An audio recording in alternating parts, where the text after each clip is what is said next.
سڵاو ڕێز بۆ هەموو لایەک خۆشەویستان، حرمەتێکی زۆرم بۆتان هەیە و هیوادارم کە لە هەر گۆشە و کەنارێکی دنیا هەن ساق و سەلامەت بن. ئەم شەویش دێمە خزمەتتان بۆ کۆمەڵی قسە و باس، هیوادارم کە بتوانم سوودێک بە هەموو لایەک بگەیەنم. باشە، بەخێر بێن سەر چاو. با هەموو بەڕێزان کۆ ببنەوە، ئەچینە ناو قسە و باسەکان عەزیزانی من. تۆ استراتیژی بێکاک وەم سەرە کەچەڵەوە. بەراوەڵا بەخێر بێن.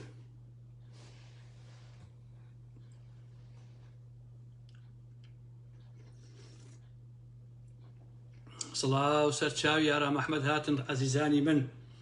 بەخێر بێن سەر چاو.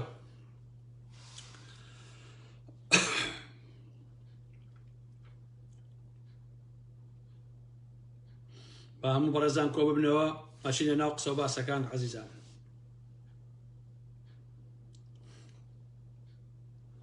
بەخێر بێن. سڵاو سەر چاو.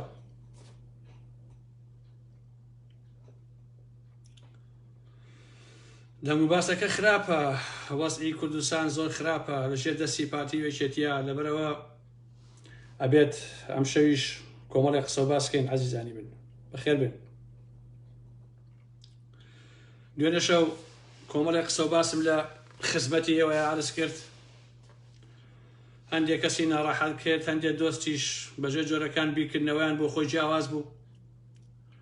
پێیان وایە کە نابێونە تند بم یان هەندێک قسە هەیە بیکەم. من بۆ خۆم پێم وایە کە هەندێک تووڕەبوون هەیە، تووڕەبوونێکی جوانە، چونکە تووڕەبوونەکە لەسەر حەقە، تووڕەبوونەکە لە سەنگەی حەقیقەت هەیە، دژی ستەمە، دژی نائەدالەتیە، دژی بێیاساییە، دژی دەسەڵاتێکی دیکتاتۆر و فاشیە کە لە کوردستانی باشوورا وجودی هەیە، کە پێکاتۆ لە پارتیوێتی و گۆڕان و هەموو جڕ و جانەوەرەکانی تر. بۆیە کاتە تۆ بینی کە ئەم دەسەڵاتە وەڵام بە خواستەکانی خەڵک ناداتەوە بە درێژایی 30 ساڵ، خۆشیان شاهانە بۆ خۆیان ئەژین، ئەدزن، تاڵانیەکەن، ئەبڕن، ئەسووتێنن. کاتێکیش کە گەنجانێک گەنە سەر شەقامەکان دای مافەکانی خۆیانەکەن، ئەمانە ئەچن پەلامەریان ئەدەن، فیشەکیان پێوانێن، ئەیان کوژن، تەقەیان لێیەکەن،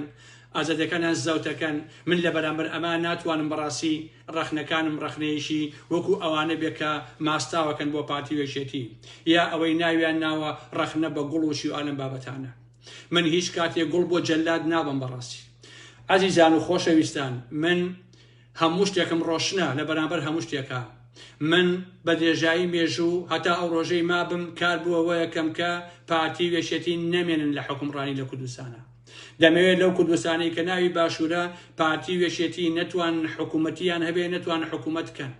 کێشەی من خەڵکێک نییە کە یەکێتیە یا پارتی خەڵکی ئاسایی. قسە لەسەر کۆمەڵی سیاسیە کە ئەم کۆمەڵگایان ناشرین کردو بە مانای کەلیمە. لەبەرەوە مافێکی بێ ئەم لاولای خۆمە، من ئەمەوێ کە تۆ وەکو حکومڕان وەکو دەسەڵات لە باشوورتان نەمێنی، چونکە 30 ساڵە تۆ جگەل لە دزی و تاڵانی خیانەت هیچ شتێکی تر بۆ کۆمەڵگایە نەبووە، و جگەل لەوەی کە خۆت فول کردووە لە پارە و لە سامان هیچ شتێکی تر نەبووە. بۆیە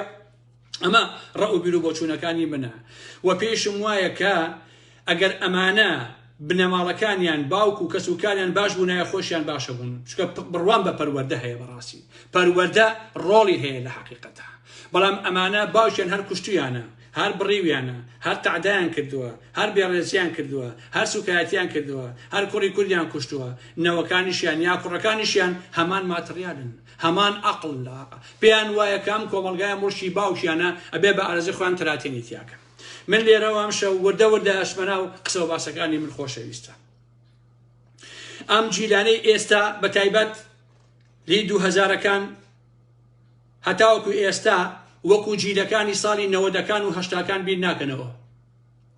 ئەمانە هەروە بە ئاسانی دەستەمۆ نابن. ئەگەر لە قۆناغی 90ەکان و 80ەکانە باوی حیزب بوو بێ، ئێستا حیزب لای ئەمانە هیچ قیمەتێکی نییە و هیچ جێگەڕێگەیشی نییە. لەلای ئەم ژیلەی ئەم سەردەمانەی ئێمە ئایدۆلۆژیا ئەسڵەن هیچ قیمەت و هیچ مانایەشی نییە. حیزب بەڕاستی هیچ قیمەت و مانایەشی نییە. بۆیە ئێمەمانان کە ئەمانەوێت لەو کۆمەڵگایە ڕۆڵمان هەبێ، ڕۆڵی سیاسیمان هەبێ، پێویستە ئێمە سەر لە نوێ دراسە بکەینەوە بۆ ئەم جیلانەی کە ئێستا هەن. ئیتر عەقڵێتی 80ەکان و 90ەکان بەکاری ئەم کۆمەڵگایی ئێستا نایێت.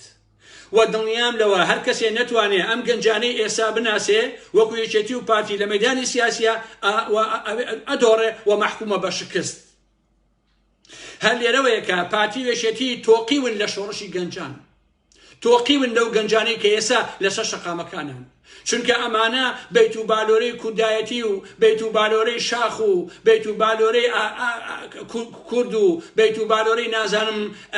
وامان کرد و وامان بڕی و وامان کوشت و یان شۆڕشی درۆینە لای ئەمانەش قیمەتێکی نییە و هیچ ئەزیشێکی نییە. قاڕنێتەوە بۆ گەنجێکی 7 ساڵی و 5 ساڵەیە قسە بکە و باسی ئەو هەموو چیرۆکانەی بۆ بکە گاڵتەی بە عەقڵیەت، چونکە ئەم ساڵانەی کە هەیەی تایە ئەیبینێ کە چ وەزعێکی هەیە لە ژێر دەسەڵاتی ئەمانەی کە لە شاخەوە هاتوو. لێرەوە ئەوە بە ئێوە بڵێم کاتێک کە خەڵک یا کە ئێمەمانان دەنگمان بە بزوتەوەی گۆڕاندا لەبەر چاوی کاڵی کاکنۆشیوان و لەبەر خاتی گۆڕان نەبوو، بەڵکو لەبەرەوە بوو کە پێمان وا بوو ئەمانە دژی پارتی یەکێتین و ئەیانەوێت کارکەن لەسەرەوەی کە یەکێتی و پارتی نەمێنێت، یان بە تەواوەتی لاواز بێ یان بە جۆرەکان بتوانێت شتێ بە شتێ بکات. کاتێکە لە سێمانیە 250,000 دەنگ ئەدرێ بە هەڤاڵ ئەبوبەکر لەبەر خاتی هەڤاڵ نییە، هەڤاڵ نە مۆقعیەتی هەبوو نە ئێستا هەیەتی و نە جێگە و ڕێگایشی هەبووە لە واقعە،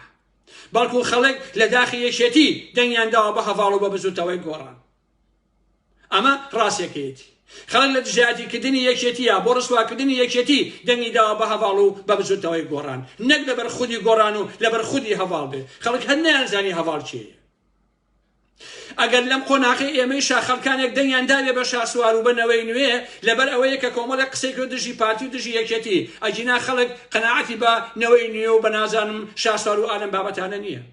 ئەویش ئەڵێم ئەگەر دەنگیان دابێ چونکە وازانم کە دەنگ نەدراوە زۆرینەی خەڵک دەنگی نەداوە بەڵکو نوعی تەزویر پارتی بۆی کردووە بۆی بیکا بەهێزێ بۆ لە پێناوی بەژۆندەکانی خۆیان، چونکە من دەمێک کەوتومەکە شاسوار قولابی پارتی و بنەماڵەی بارزانیە لە دەڤەری سلێمانی. بۆیە ئەگە 100 کەسیش دەنگیان بە شاسوار دابێ لەبەر خاتی ئەوە بووە کە قسەیان دژی یەکێتی و پارتی، یعنی لە ڕقی یەکێتی و پارتی دەنگیان داوە بە پارتی. ئەمە ڕاستیە. بۆیە شاسوار و گۆڕانەکان دیوی دووهەم یەکێتی و پارتی دیوێکی تەواو چەپەڵ و فریودەر و ئەمنەوە لە ئۆپۆزۆسیۆن بە درێژایی 15 ساڵی ڕابردوو وای کردووەکە ئەتوانم بڵێم کە ناشرینترین جۆری بەناو ئۆپۆزۆسیۆن بوندشی پارتی یەکێتی کە گەورەترین زەربیان لە ئێمە و لە حرەکەی مێژووەوە و زەربیان لە بەرەی ناڕازی ڕاستی دژی یەکێتی و پارتی داوە بەڕاستی. هەر دوێنێ شەو کە ئێوە ببینن و سێکەن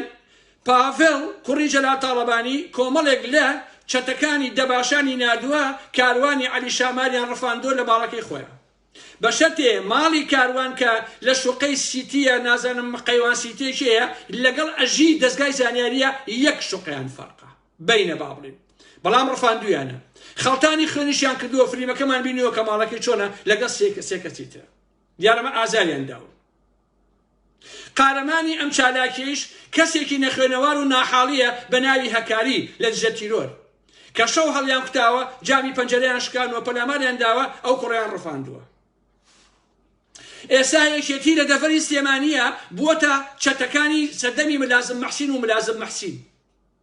چۆن لە ساڵی هەشتاکانە بەعەس ملازم مەحسینی بەردا بۆی گیانی خەڵک، ئێستا لە دەڤەری سلێمانیە بنەماڵەی تاڵەبانی دەیان و سەدان ملازم مەحسینیان بەکرێ گرتووە بەریان داوەتە ژیانی خەرشی ئەو ناوچەیە.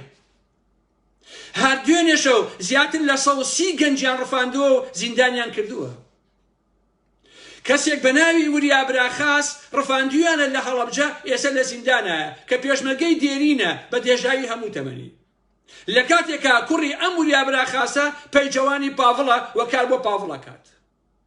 و کەسێکی کەیشیان بە ناوی سەلاحگریانەیەوە ڕفاندووە هەر هێزەکانی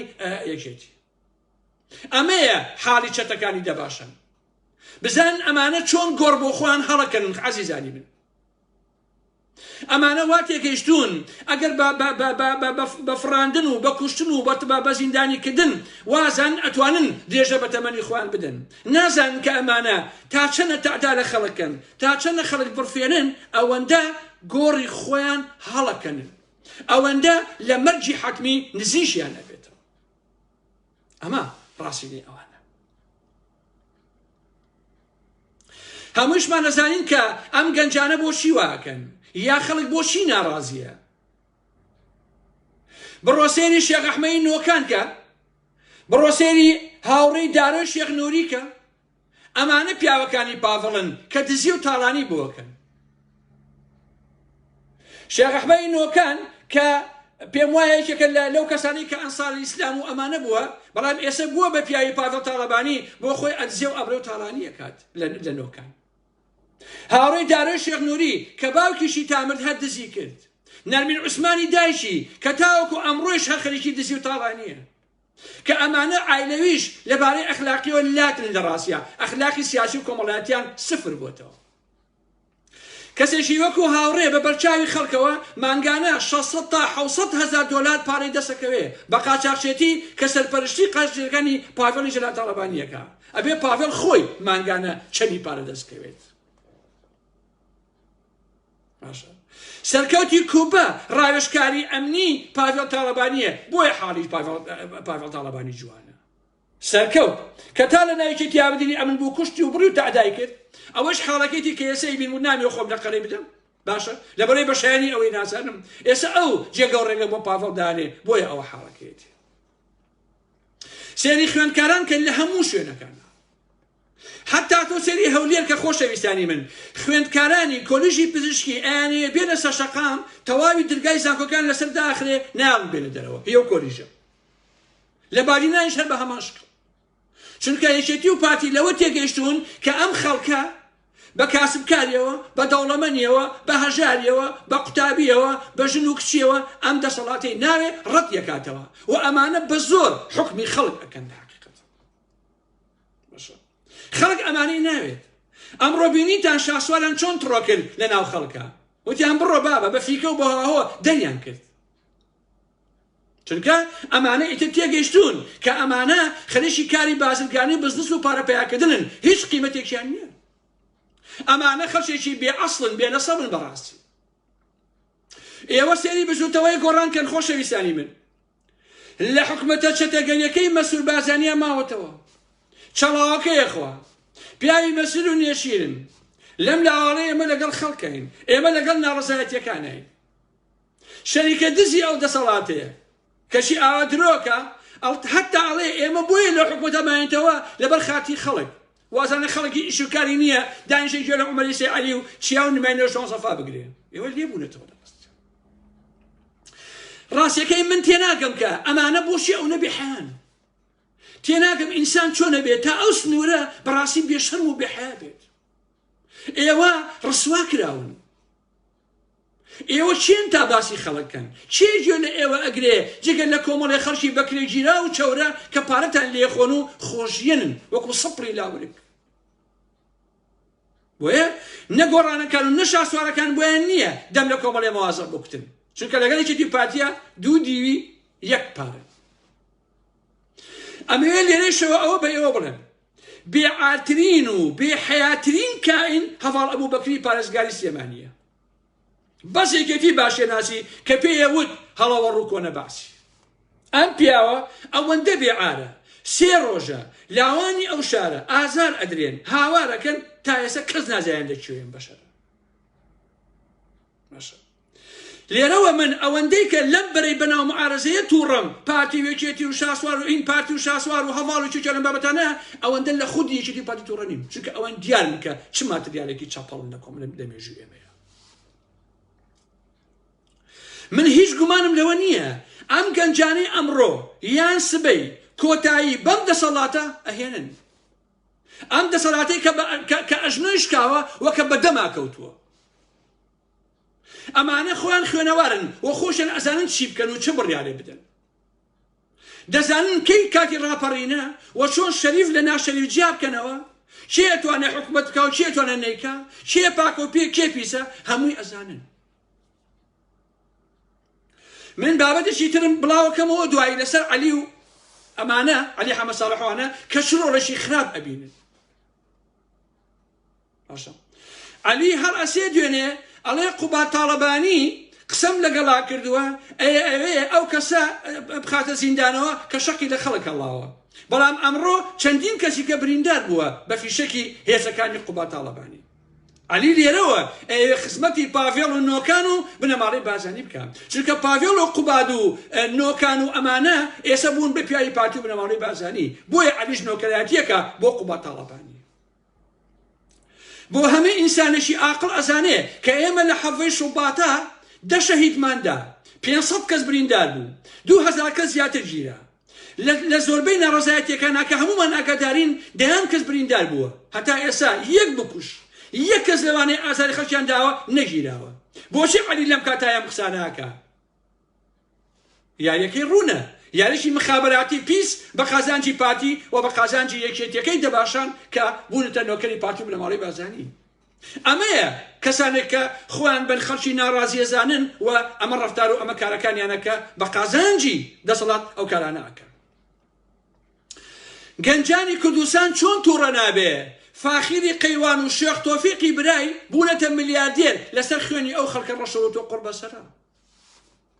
هەمووتان بیرتانە کە نەخۆشخانەی هیوا سەرەتا هینی ئەنوەر شێخە بوو لەگەڵ کۆمەڵی خەڵکە بناغەکەیان دانا ئەم نەخۆشخانەیە خزمەتێکی زۆر باشی خەڵکی ئەو سلێمانی ئەو دەڤەرەیە کرد کەچی یەکێتی هات پارەی سنووقەکانیشی دزی کە خەڵکی خێرخواست دابوویان بۆ نەخۆشەکان ئەو بردی دزی تاڵانیان کرد لە دواییە ئەنوەری شێخە ئەوێ نەخۆشخانەیەکی تر دروستکە قەیوان لێ یەکڕێتەوە هەر قەیوان نییە تەواوی ستافەکەی خەسەخانەی هیوا ئەبا بۆ خەسەخان تازەکە بۆ خۆی نەخۆشەکانیش ئەبا بۆ لای خۆی بۆ ئەوەی کە پارەی میلەت بە تەواوەتی بدزێ و بە تەواوەتی خەڵک بڕوتێنێتەوە من لێرەوە بە ئەنوەری شێخە ئەڵێم بەداخەوە کە قەیوان و یەکێتی هەر بە زیندوی تۆیان کوشت بەداخەوە کە نەکرا یان نەتوانی لەو ئاخر و ئۆخری تەمەنەدا بە جوانی بژیت و بە جوانی بمری و ببیتە یادگاریەک بۆ خەڵکی سلێمانی بەڵکو بە تەواوی مانە ناشرین بوویت و بوویتە بازرگانێکی پوچ و بێمانە بۆیە ئەم گەنجانە کە ئەمڕۆ ئاوا ناڕەحەتن ئەمانە باش ئەناسن ئەزانن کە ئەمانەشین مەسەلەکە تەنها دەرماڵەی 50,000 ئەمانە نییە بەڵکو ئەسڵی مەسەلەکە تووڕەبوونی ئەم گەنجانەیە لەم دەسەڵاتە دز و درۆزن و مافیایە لە سیتەکەوە ئاو براوە بۆ هەواری شار کەچی قەیوان هەساوە ئەم ئاوەی بردووە بۆ بەرزایەکانی قەیوان ئەوەی پێسەوزەکە بەڵام هەواری شار مشک بووە خۆشەویستان لەبێ ئاویە جابزانە ئێمە لە چ حاڵێکەکەین گەنجانی کوردستان ئەمڕۆ فاخیری قەیوانەکان و شاسوار و گۆڕان و قوباتەکان و پاڤێڵ مەسعود ئەمانە باش ئەناسن فاخر قەیوان لە ساڵی 1997 تا بزنی فرۆشتو بزن شاسوار سیدی ئەفرۆشت سیدی فلیمی سێکسی فلیمی ڕوود سێ بەشی گەنجانی سلێمانی بە سیدیەکانی شاسوار هین بوون باڵغ بوون بۆ سیدی سێکسیانەی کەی فرۆشت ئەی هەموو پارەی لە چۆی هێنا ئەم هەموو سامانەی لە چۆ بوو زەحمە نەبێ ئەگە هی پارتی یەکێتی نییە ها چۆن هەوایە بۆیە عەلیەکان و یوسفەکان و فڵان و فیسارەکان ئەچن پشتیوانی ئەمانەیەکەن هی قەیوانەکان هینی نۆکان هی شێخ ئەحمەدی نۆکان و چیش و ئەلەم بابەتانە هینی هاوڕێی نازانم چێ نووری کچەکەی کوڕەکەی نەبیر عوسمان کە بە عایلەوی خەریکی دزی و خەریکی بێڕەوشتین لەو کۆمەڵگەی ئێمەیە نەوزادی نووری بەک خۆشەویستان یەک شەریکێکی هەیە ئەم نەوزادی نووری بەگە کاتی خۆی بتڵە غازی فرد بۆ ماڵان ئەها بە عەرەبانەی و وەرە بۆ بتڵ وەرە بۆ غاز و جالیشم مێوشتانەها وەرە بۆ بتڵە غاز ئەمانەیە فرۆشت باشە ئێستا لەگەڵ نەوزادی نووری بەگە دوو شاریان هەیە بەیەکەوە لە سلێمانیە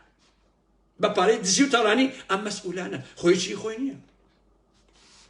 بۆیە خۆشەویستانی من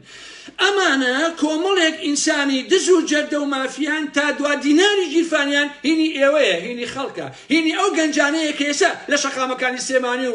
نازانم پیرەمەگرون و گەرمیان و چەمچەماڵ و سلێم ئەو لێر و چۆچۆ ئەرم بابەتان هینی ئەو گەنجانەیە کە بەناحەق خوێنن ئەڕژە و بریندارەکەن بۆیە ئەم ساختە چیانە ئەبێ ڕسوا بکرێن ئەبێ ئەمانە دەست بگیرێ بەسەر سامانەکانیانە دەبێ خەڵکی ڕۆژێ دابێ بشنە سەر ماڵەکانیان سەر کۆمپانیاکانیان و داگیریکەن و خۆشیان بدەنە دادگا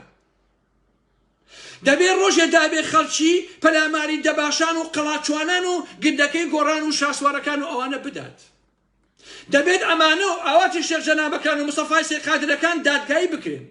و پێویستە کچی بنەماڵەی بارزانی لە بنە ببڕێت. کەسێکی وەکو ئاواتی شێخ جەناب تەنها لەسەر فەسادی لە ناو کچانی نادی سیروانە دەبێت لە کونجی زیندانە بێ نەک بکرێ بە وەزیر. ئەوە سەردەمی هیچ و پوچیە بۆیە ئاوات و مستەفای سێ قادر ئەبینە وەزیر و جێگر و ئەرەم بابەتانە. بەڵام ئێستا پاڤیۆن و نێچیر و ئەمانە ئەپارێزن.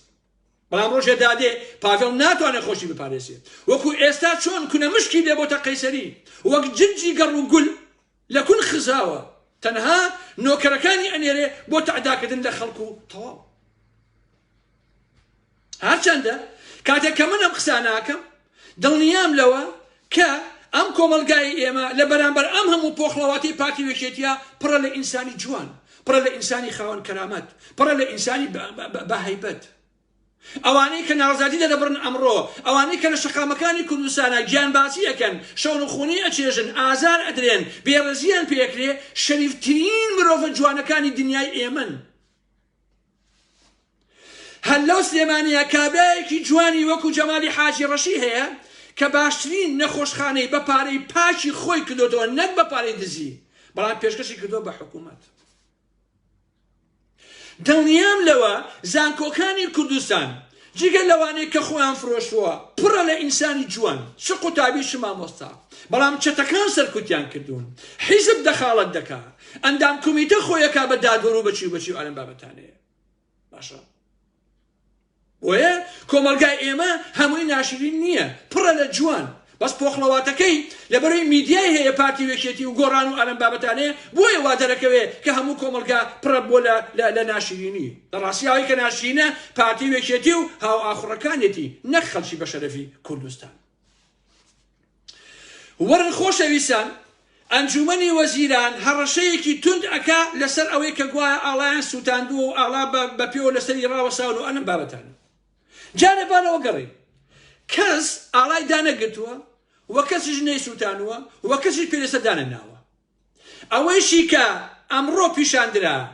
وە پارتی خۆی کردووە بەشێکی عەجیب، بەڵگەکان ئەیسەلمێنێ کە ئەم ئاڵایە هینی ساڵی پێشووە ساڵی پارە و ڕەشەبا ئەم ئاڵایە خستووە وای بەسەر هاتووە. کۆمەڵێک گەنج ئەیانەوێ سیارەکان دوورخەنەوە لەسەر ئاڵاکە و ئاڵاکە کۆبکەنەوە بیپارێزن نەک ئەوەی بێڕێزی پێ بکەن. باشە بەڵام بنەماڵەی بارزانی تای کوردایەتی درۆینەی بەرز بۆتەوە چەواشەکاری ئەکا دەیەوێت بەم درۆ دەلەسانە لە ئەنجومەنی وەزیرانەوە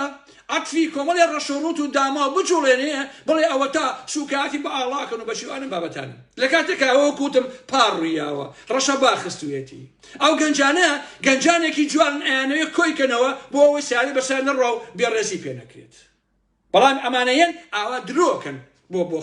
خەڵک چاواشەکەن وەکو ڕیفراندۆمەکەی مەسعود بارزانی. ئەمەش بۆ خۆی گەمژەیی ئەو دەسەڵاتەیە کە ساڵانە زیاتر لە 300 ملیۆن دۆلار بەبێ ڕقابەی ماڵی بۆ پاراستن و ئاشایی سەرفەکە کەچی نازانێ لە کۆمەلگای ئێمە چیە ڕوە، چونکە داڵغە و خەیاڵ و مەراقی تەنها لای مەسەلەی پارە و کۆکردەوەی پارە و دزی و تاڵانی و ئارم بابەتانێ. جاوەرە تۆ ئەم کەرە لەم قڕاوە دەربێنە. با لە هەموو ئەمانە بگەڕین، پارتی وێکێتی و پەرلەمانەکەیان وەزارەتەکانیان هیچ قیمەتێکیان بۆ نیشتیمان و نەتەوە و ئاڵا و مرۆڤی کورد نەهێشتۆتەوە. بۆیە ئەوەی کە خەڵکی تووڕە ئەبێ لە ئەوروپایەت باسی ئاڵای کوردستان و ئالم بابەتانەکە تاوانباری ئەسڵیەکەی مافیاکانی پارتی وێکێتین، تاوانباری ئەسڵی ئەنجومەنی وەزیرانەکانە، پاسەرۆکی پەرلەمان و پەرلەمانتارانە. چونکە ئێوە بە تەواوەتی مرۆڤی کورتان ماندوو کردووە، هیچتان بۆ نەهێشتۆتەوە، ستەمتان گەچۆتە ئاخری لووتکە، سوکاتی بێڕێزیان پێەکەن، خەڵکیش ڕقی لە هەموو شتێک ئەبێتەوە.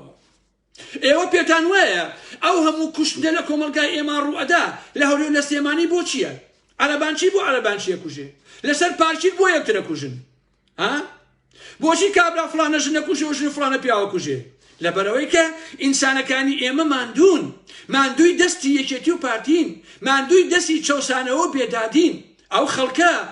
ئەمەندە ماندووە ئەوەندە ماندووە تەحملی هیچی نەماوە ئەمەندەی ستەم کراوە بە قورژیا ئەوەندەی ستەم کراوە بە مێشکیە بەرگەی یەکشت ناگرێ هەر لە خۆ تووڕێ بێت نازانێ داوای لێبوردن چییە هەشتێک ڕوو بدا یەکسەر ئاگرە کاتەوە و قینی خۆی خاڵیە کاتەوە بەسەر کەسێکی قوربەسەری لە خۆی داماوترە ئەمە هەمووی تاوانی پارتی وێشێتیە ئەو خەڵکیان ئاوا تۆڕۆ ناڕەحەت کردووە کە دەسەڵاتیان نییە ئەچن بە یەک ئاتەقنەوە بۆیە کاتێ تاشی کورد هەست بەوە ئەکا کە لە ژێر ئاڵایەکە ئەژینان نییە بیخوات ئازادی نییە ستەمی لێکرێ دەخرێتە زیندانەوە ئازار ئەدرێ لەم بەریشەوە سەرانی پارتی وێشێتی و بنەماڵەی تاڵەبانی و بازانی خۆیان و ماڵ و مناڵەکانیان شاهانە بۆ خۆیان ئەژین بۆیە ڕق لە هەموو شتێکە لەگرێ خەڵک ئاڵات چی لێ بکە کە ئەم ئاڵایە بۆتە مریشکێ ڕێخنەکەی بۆ ئێمە و بۆ ئەو خەڵکەیە هێرکە ئاتۆنیەکەیشی بۆ بنەماڵەی بازانی و بۆ ئەنجومەنی وەزیران و بۆ پەرلەمانتار و بۆ ئەوانەیە کە خەریکی دزی و تاڵانی و خەریکی وەحشەتن لەواقع کەواتە ئەوە ئێوە واتان کردووە کە خەڵکی ڕقی لە هەموو پیرۆزیەکان بێ لە لای ئەم ئاوا پیرۆز نەبێ بەڵکو مرۆڤ پیرۆز بێ لە حەقەدا لای گەنجانی ئەمڕۆ مرۆڤ پیرۆزە ئەگەر مرۆڤ نەبێ ئەگەر تاشی کورد نەبێ نە ئاڵا هیچە نە خاک هیچە نە سیاسەت هیچە نە حیزب هیچە هیچ شتێک هیچ نییە ئەسڵی مەسەلەکە مرۆڤ بوونە کەرامەتی ئینسانەکانە لەو کۆمەڵگای ئێمە ئاڵا چییە بێ ئینسانەکانی کورد نیشتیمان چییە بێ ئینسانەکانی کورد ئەمانە هیچی هیچ نین بەڵام ئەمانە یەن تاشی کەرامەتی تاشی کورد دەشکێنن بەڵام باسی ئاڵام بۆکە تۆ وەرە مافەکانی خەڵک دابین کە 1 ملیۆن ئاڵا بۆ دروستەکەین ئاڵا چییە پەڕۆیەکە و ڕەنگێکەین و بڵاوەکەیتەوە بۆیە ئەسڵی مەسەلەکە پیرۆزی ئینسانەکانە نەخودی ئاڵاکە ئێوە 30 دانە ساڵە بە ناوی ئاڵا و بە ناوی کوردایەتی و بە ناوی کورد و ڕزگاریەوە ئێمە چەسێنەوە 100 ملیار دۆلارتان بۆ خۆتان دزیوە کوردستانتان حەپەلوش کردووە ئیتر فشەفشیشی بەسەرم عالەمەیەکەن ئێوە باسی کام ئاڵاکەن باسی کام کورد ئەکەن کە کورد خۆی دارزاوە بەدەست ئێوەوە ئەنجومەنی وەزیران تاک بە تاشی ئەندامانی نرخی ڕێزم بۆ ئێوە هەیە تا سەقولێکی گوێترێژیان نییە ئەو سۆزانی کە ئەمڕۆ لە وەزارەتەوە قسەیەکرد و هەڕەشەیەکرد ئافەتێکە نرخی تاکە پێڕاوێکی نییە چکەوە سۆزانیەکی سیاسی خۆفرۆشە کە شەوی سووری مەسئولەکان گەرمەکات بە پارە یەت باسی کوردایەتی و باسی ئاڵا بۆ ئێمەیەکە باسی خەڵکی ئەنفال کراوەکە لە کاتێکا کە تەواوی ئەوانەیە کە کەس و کارەکەن ئەنفال کراوە نان نێ بیخۆن ژیانیان نییە لە گەرمیانە بڕۆسەیریان کە بزانەوەی یاوان نییە کە چیەت لەوێ بۆ دەمە پیسەی باسی خەڵکی قوربەسەری ئەنفال کراوەکە کابرایەکی تورک هەڵ ئەسێ ئەڵێ کوردستان بوونی نییە بەڵام ئەنجومەنی ئەم وەزارەتە لەکوێ شەکرێ بشکێنێ نییە هیچ قسەیەکی نییە یان وەکو کورد ئەڵێ هین بە خاڵی خۆی فێرە بەس بۆ گەنجانی کورد ئێوە قارەمان من دەیان منەتان بۆ ئەهێنم کە جەندەربەی تورک کە مەسعود هێنایەتە سەر ئابڕووی گەلەکەمان لەسەر ئاڵای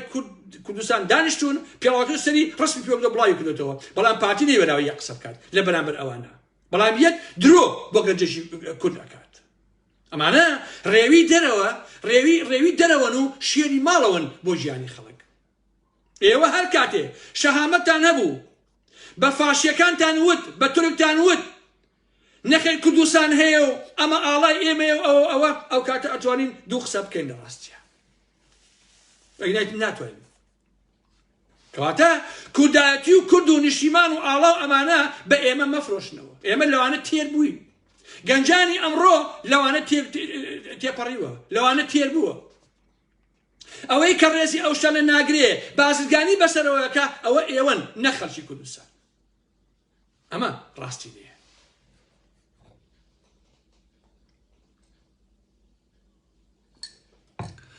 من دوێ شەویش وتم خۆشەویستانی من ئەمەوێ یەکێتی و پارتی نەمێنێت گەنجانی کوردستان ئەگەر ئەمڕۆ لە دەرماڵەیەکەوە دەست پێەکە چونکە هەموو شۆڕشێ لە دنیای وایە خۆشەویستان لە شتێکی بچووکەوە دەست پێەکە هەتا کۆتایی ئەڕوات پارتی یەکێتی کۆتاییان پێهاتووە پارتی وێژێتی نەماون تەنها کۆمەڵێ چەکداری بەکرێ گیراون وەکو مافیا و تەواو وەکو حیزب نەماون وەکو حکومەت نەماون وەکو پەرلەمان نەماون هیچیان بەسەر هیچەوە نییە ئەمانە کۆتاییان هاتووە سێ ڕۆژە پاڤێڵ و قوباد و شەڕاز و ئەوانە نازان لە کام کونە خۆیان بشارنەوە وەکو مشتی گەڕ تۆقیون لە گەنجانی ئێستا تۆقیون لەو گەنجانەی کە لە بازاڕەکانان لە کوردستانە باسی تۆقیون لێیان لەبەرەوە من لێرەوە بە هەموو خەڵکی کوردستان ئەڵێم وەکو دوێنێشەوە بە هەموو باوکان و دایکان ئەڵێم بە هەموو مامۆسایان و پزیشک و فلان و فلان و فلانەکان ئەڵێم پشتیوانی لە خەڵکی لە گەنجەکانی خۆتان بکەن ئەم دەسەڵاتە بڕوخێنن پەلاماری ئەم دەسەڵاتە بدەن ئەم دەسەڵاتە بە تەمای باشبوونی مەبە بە تەما مەبە بەمە وەڵام بە خواستەکانی ئێوە بداتەوە ئەوەی کە پێتان نەکرێ بەرامبەر دەسەڵاتە بیکەن لە زاخۆوە بیگرە بۆ بدهۆک و بۆ هەولێر و بۆ هەموو شوێنەکانی تێر چونکە من لەوە گومانم نییە پێشووتریش وتومە دنیا قسەم بۆ بکە ئەمە حەرەکەی مێژووە یەکێتی و پارتی کۆتاییان هاتووە ئەبێ بڕۆن ئەمڕۆ نەڕۆن بەیانی ئەبێ بڕۆن بەیانی ناڕۆن یەک ماین کە ئەبێ بڕۆن ساڵێکی کە ئەبێ بڕۆن ئەمانە ئەبێ بڕۆن ئەو کاتە لە ئەوروپاشە لە واقع جێگیان نابێتەوە ئەمانە کۆتاییان هاتووە خەڵکی کوردستان ئەمانەی ناوێت سێر یەکێتی کە برگوتە من لە پاڵتاکە کاتی خۆی وتومە یەکێتی حیزبێکی مافیایە وەکو کابۆیەکان باشە فلیمی کابۆیە بوو کاتی خۆی گروپێ بوون ئەچون بۆ دزی کە دزیەکەیان ئەکرد اینجا لەسەر پارەکە یەکتریانە کوشت ئێستا یەکێتی وای لێ هاتووە یەکتر ئەڕفێنن یەکتر ئەکوژن ئەماکەن ئەواکەن بە نمونە عەلی شامار هەموو تەمەنی بۆ یەکێتی سەرفکە لەگەڵ جەناب تاڵەبانیە کوڕەکەیان ڕفان ڕێبوار هەچی بێڕێزیە پێیان کرد ئێستای کوڕەکەتیان ڕفاندووە هەچی بێڕێزیە پێیان کردووە پێشمەرگەی کۆنا ئەیڕفێنن یەکێتیە ئەیڕفێنن ئەوەی کە باسم کرد لە هەڵەبجە فراندویانە ئەندامی ئەنجومەنی سەنگدانی یەکێتیە بەڵام فراندویانە يعني یەکێتی بەربۆتە گیانی یەکتر وەکو مافیا یەکتر ئەڕفێنن یەکتر ئەکوژن باشە یە پەلاماری لاهورەیە پەلاماری کاروانی عەلی شامارەیە پەلاماری ئەو کابرایە لە هەڵەبجە پەلاماری ئەم یەکەیە یەش ئەمیان دەرەکە ئەویان دەرەکە ئاڵتەڵەبان دەرەکە فڵان فەکە یعنی یەکێتی ڕێک وەکو ئەوەی کە من وتومە وەکو حیزبێکی مافیا بەربوونەتە گیانی یەکتر ئەخۆن و چاویشان دەرەهات خۆ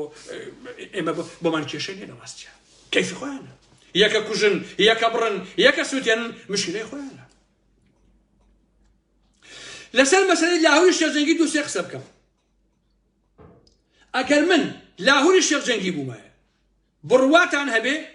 گەورەترین شەڕم ئەخولقان لەو منتیقەیە بەڵام ئەو نازام چۆن دانی بەخۆی ئاگرتووە کە وەختی ئەم هەموو شتا بینێ بەڵام قسەیش ناکات و ئەمەیە بە هەموو یەکێتی و پارتی و بە خەڵکیش بڵێن ئەوەی کە ئەمڕۆ لە کوردستانە ڕوو ئەدا تەنها و تەنها بەرهەمی خەڵک خۆیەتی بەرهەمی گەنجەکان خۆیانن باشە هیچ کەسێکی لە پشت ئەو گەنجانەوە نییە کە قوتابیان و لێو تەنێتەوە بۆ گەنجەکانی تر و بۆ خەڵکی تر و بۆ ئەملا ئەولا کە پێوی ئەنووسێ هەموو ناڕزاتێک وایە لە پێشا گروپێک ئیکا دوایی هەموو نەعێکی تێ ئاڵێت و بەشداری تیاکەن بۆ لەبەرەوەی ئەمەی کێکرا بەرهەمی ئەم هەموو ستەم و چۆسانەوەی یەکێتی و پارتیە لەبەرەوە خۆشەویستانی من یەکێتی و پارتی ئەبێ بڕۆن تکاتان لێ یەکەم سارد مەبنەوە پەلاماری ئەمانە بدەن ئەوەی کە ناشێ بەرامبەرمانە بیکەن حەقێکی بی ئەملا ئەولای خۆتانە ئەمڕۆژ نەیکەن هەروای لێت دڵنیاتان هەکەم لەوە ئەمڕۆژ نەبێ هەرواتان لێ چونکە بە عەمەلی ئێمە بینیومانە ئەم یەکێتی و پارتیە کاکە لە سێمانیە کە لە ساڵی 91 و 92 لە ساڵ 99 یەکێتی بوو لە ساڵ 3 یا 4 خەڵک دەنگی بە یەکێتی یا بۆ خۆشەویستان کە دەنگی پێ نادا کەس لەگە شاسوار نییە کەس لەگە یەکێتیان نییە پارتی وەکو دوێشەوتم لە دهۆ قەڵای پارتی بوو لە ساڵ 29 بە تەزویر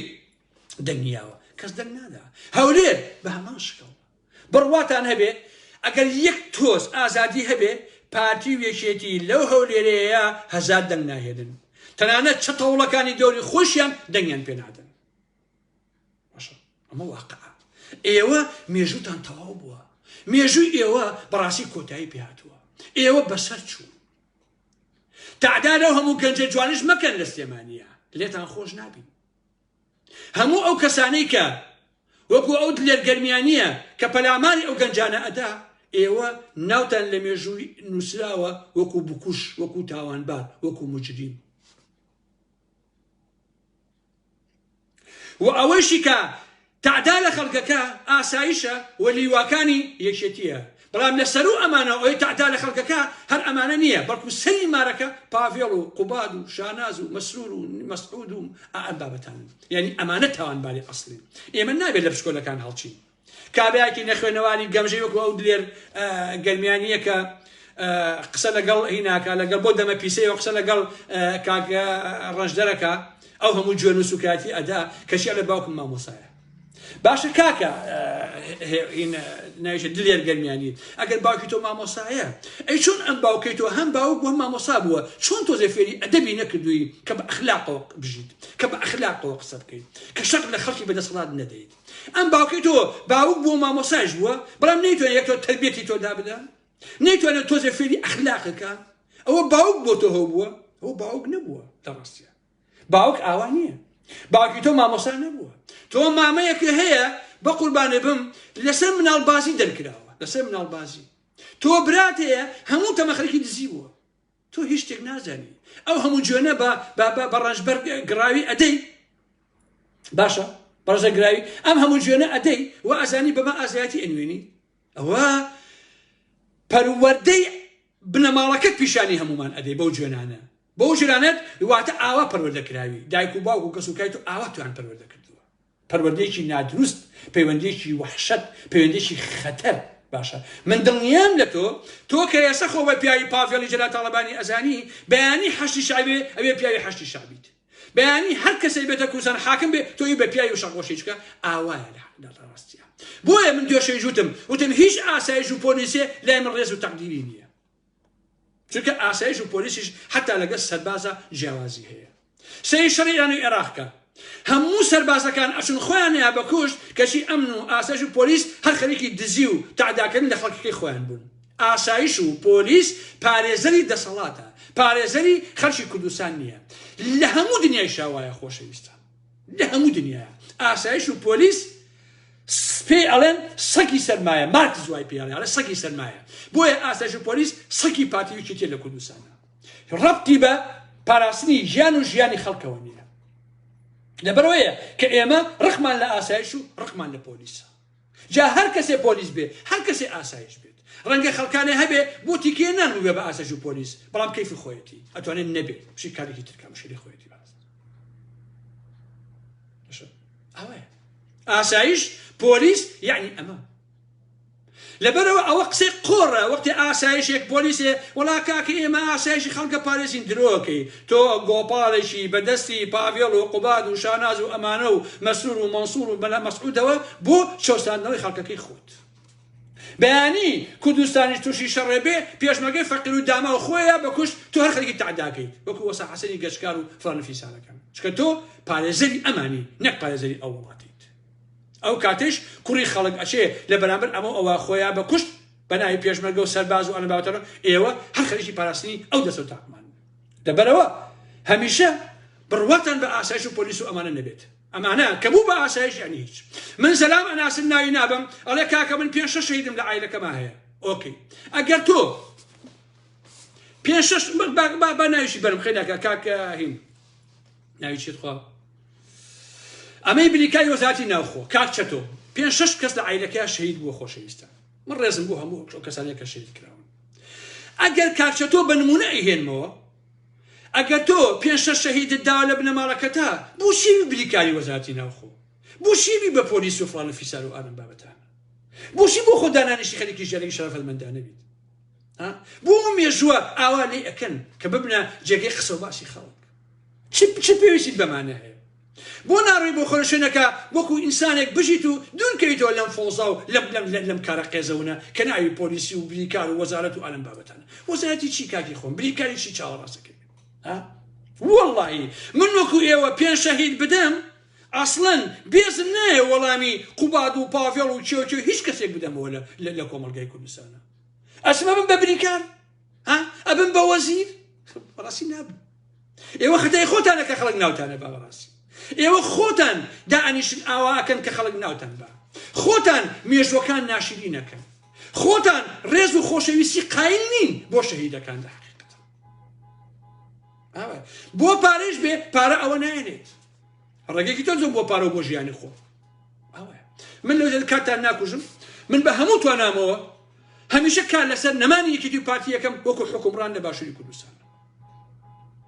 نشر وبشيواني خلقيشن وداوال لقطابيان لخلق كم بدوام بن دجي امتى صلاته لا شنو بيتانا كري